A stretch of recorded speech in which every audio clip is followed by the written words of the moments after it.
प्रिय छात्राओं, MA previous Hindi के चौथे प्रश्न पत्र में हम पढ़ रहे हैं साकेत का नवम सर्ग। साकेत के नवम सर्ग में हमें गुप्त जी का काव्य सौंदर्य, उर्मिला की भावनात्मक अनुभूतियाँ और उसके त्याग में विरह की अत्यंत उच्च कोटि देखने को मिलती है। वस्तुतः गुप्त जी का महाकवित्व जो है उसके दर्शन साकेत में ही होते हैं और साकेत की आत्मा है उर्मिला। उर्मिला ही इसकी स्वामिनी है और अधिक कहा जाए तो उर्मिला ही साकेत का सर्वस्व है, क्योंकि इसमें उर्मिला के पवित्र विरह का जितना सुंदर वर्णन किया गया है उतना आधुनिक हिंदी साहित्य में कठिन है। देखिए बच्चों, आज का पाठ्य अंश। मिलाप था दूर अभी धनी का, विलाप ही था बस का बनी का। अपूर्व आलाप वही हमारा, यथा विपंची दिरदार दारा। यहाँ उर्मिला नवविवाहित वधू थी और उसी समय श्री राम के वनवास का आदेश मिला था और राम के साथ ही लक्ष्मण जब वन को चले गए तब नववधू उर्मिला को यह वियोग झेलना पड़ा। इसीलिए यहाँ कवि कह रहे हैं, मिलाप था दूर अभी धनी का। धनी अर्थात पति से उर्मिला का मिलाप अभी बहुत दूर था, 14 वर्ष की अवधि बीच में थी। विलाप ही था बस का बनी का, और बनी अर्थात यह जो नववधू थी, नवविवाहिता थी, इसके वश में अभी केवल प्रिय के वियोग को सहन करना था और वियोग में विलाप करना, रोना ही उसके वश का था। अपूर्व आलाप वही हमारा, यथा विपंची दिरदार दारा। और मैथिली शरणगुप्त यहाँ कहते हैं, अपूर्व आलाप वही हमारा, इसीलिए मेरे इस काव्य में उर्मिला का वही अपूर्व आलाप है। जिस प्रकार से विपंची अर्थात वीणा को जब छेड़ा जाए तो उससे एक करुण ध्वनि निकलती है, दिरदार दारा। उसी प्रकार से जब मैं उर्मिला के प्रसंग को छेड़ता हूँ तो उसका वही करुण आलाप पुनः पुनः इस काव्य में सामने आता है। यह जो पंक्तियाँ हैं बच्चों, इसमें आलाप को ही, विलाप को ही आलाप कह दिए जाने के कारण यहाँ विरोध का आभास अनुभव होता है और इस कारण से यहाँ विरोधाभास अलंकार है। दिरदार दारा में आर्थी व्यंजना है। आगे देखें बच्चों, उर्मिला कहती है, हुआ एक दुस्वप्न सा सखी कैसा उत्पात, जगने पर भी बना वैसा ही दिन रात। कवि यहाँ उर्मिला के वियोग का वर्णन करते हैं और उर्मिला उस वियोग में अपनी सखी से कहती है कि मेरा जीवन एक दुस्वप्न जैसा हो गया है। हुआ एक दुस्वप्न सा सखी, हे सखी, यह जीवन दुस्वप्न जैसा हो गया है। कैसा उत्पात, उत्पात अर्थात जीवन में उथल पुथल मचा देने वाली यह जो घटना थी वनवास की, यह मेरे लिए दुस्वप्न जैसी थी। जागने पर भी बना वैसा ही दिन रात। जैसे दुस्वप्न के बाद अचानक व्यक्ति जाग उठता है और काफ़ी देर तक उस दुस्वप्न की स्मृति में खोया रहता है, वैसे ही यह घटना दुस्वप्न की तरह से आई और अभी तक उसका प्रभाव मुझे झेलना पड़ रहा है। इसीलिए यह जो उत्पात था, यह दुस्वप्न जैसा था जिसने मेरे दिन और रात दोनों को एक जैसा बना रखा है। दुस्वप्न सा शब्द में उपमा अलंकार है बच्चों।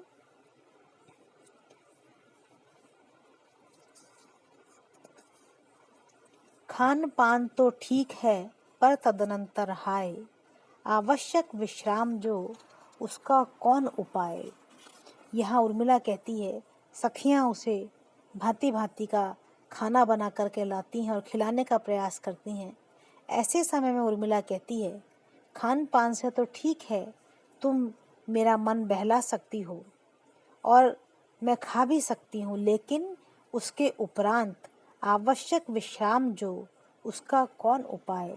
यह जो विश्राम का समय है और विश्राम जो आवश्यक भी है, उसका मेरे पास कोई उपाय नहीं है, क्योंकि मुझे रात दिन प्रिय के वियोग में विलाप करने से कोई विश्राम नहीं है। या यहाँ उर्मिला यह भी संकेत देती है कि जब भी खाली समय होता है, उस खाली समय में वह केवल विलाप ही करती रह जाती है।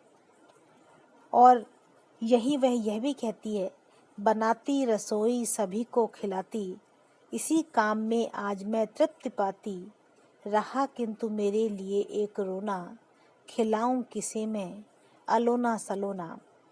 गुप्त जी के समय एक आदर्श गृहस्थिन का जो रूप था, वह रूप यहाँ दिखाई पड़ता है।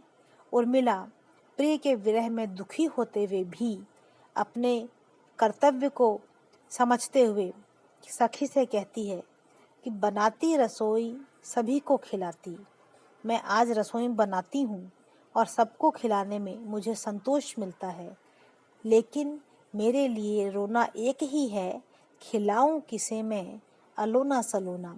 वह कौन है जिसके मन का बनाकर मैं उसे मीठा और नमकीन, अलोना सलोना मतलब सलोना अर्थात नमक से युक्त और अलोना अर्थात नमक से रहित, यहाँ अर्थ है मीठा और नमकीन।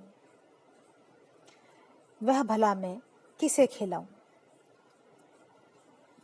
अगला पद देखिए, रस है बहुत परंतु सखी, विष है विषम प्रयोग, बिना प्रयोगता के हुए यहाँ भोग भी रोग। और यहाँ उर्मिला कहती है, रस है बहुत परंतु सखी, हे सखी, जीवन में नाना प्रकार के रस हैं,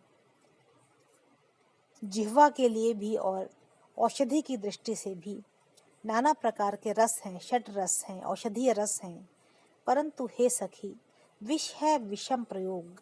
इन्हीं रसों का यदि असमान प्रयोग कर लिया जाए, बिना सोचे समझे प्रयोग कर लिया जाए, तो वह प्रयोग भी विषम विष के समान है। यहाँ संकेत से उर्मिला ये कहना चाहती है कि जो कुछ आप मुझे ग्रहण कराना चाहती हैं भोजन के माध्यम से, वह सब मेरे लिए इस समय विष के समान है, क्योंकि उसमें उसे ग्रहण करने में मेरी अपनी इच्छा कहीं भी नहीं है। बिना प्रयोगता के हुए यहाँ भोग भी रोग।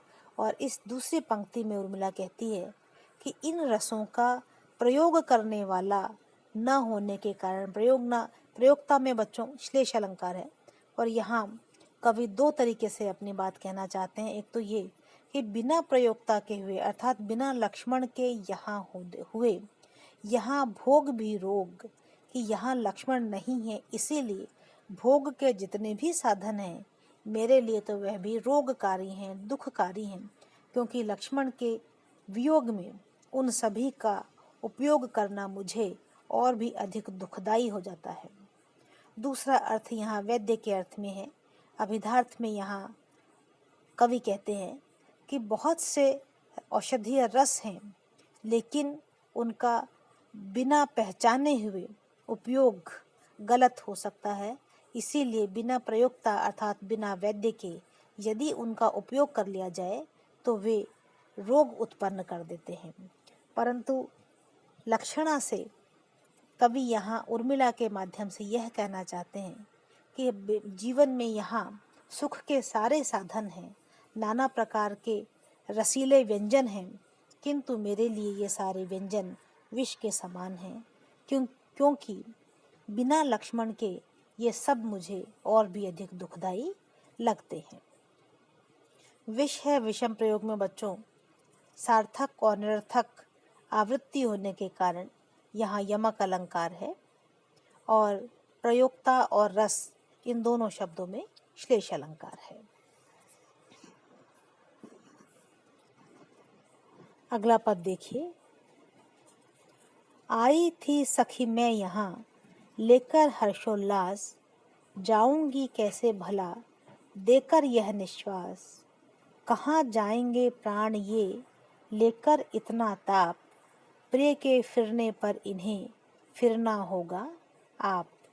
अंतिम पंक्ति बड़ी मार्मिक है, जिसमें उर्मिला ये अभिलाषा व्यक्त करती हैं कि प्रिय से मिले बगैर यदि मैं मर भी गई तो जब वे अयोध्या लौट कर के आएंगे तो उनसे मिलने के लिए मुझे मरणोपरांत भी आना पड़ेगा। और वह अपनी पृष्ठभूमि को याद करके कहती है, आई थी सखी मैं यहाँ लेकर हर्षोल्लास, कि जब मैं इस महल में ब्याह कर आई थी तो मैं अपने साथ हर्ष और उल्लास लेकर के आई थी।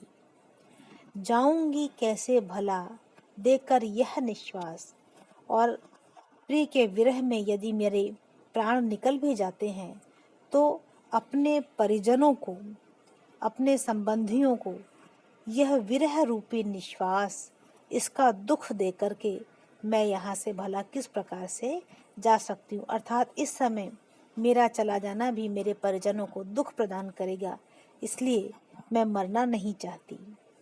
कहाँ जाएंगे प्राण ये लेकर इतना ताप, और इतना संताप लेकर के, इतनी ताप लेकर के, इतनी पीड़ा लेकर के ये प्राण भला कहाँ जाएंगे।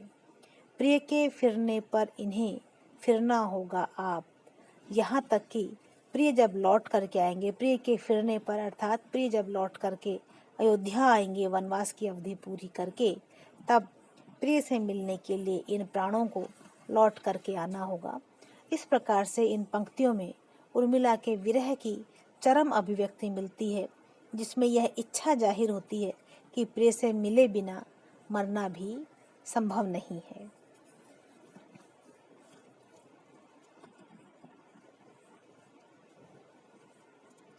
साल रही सखी माँ की झांकी वह चित्रकूट की मुझको, बोली जब वे मुझसे मिला न वन ही न भवन ही तुझको। और फिर वह चित्रकूट में जब सभी लोग श्री राम को मनाने के लिए गए थे और उन्हें वापस लाने का प्रयास कर रहे थे, और अंत में जब यह निर्णय हुआ कि राम, लक्ष्मण और सीता जी वन में ही रहेंगे, तब उर्मिला से उनकी सास ने ये बात कही कि सीता को तो वनवास में भी पति का सानिध्य तो मिला, लेकिन उर्मिला को वह भी नहीं मिल पाया।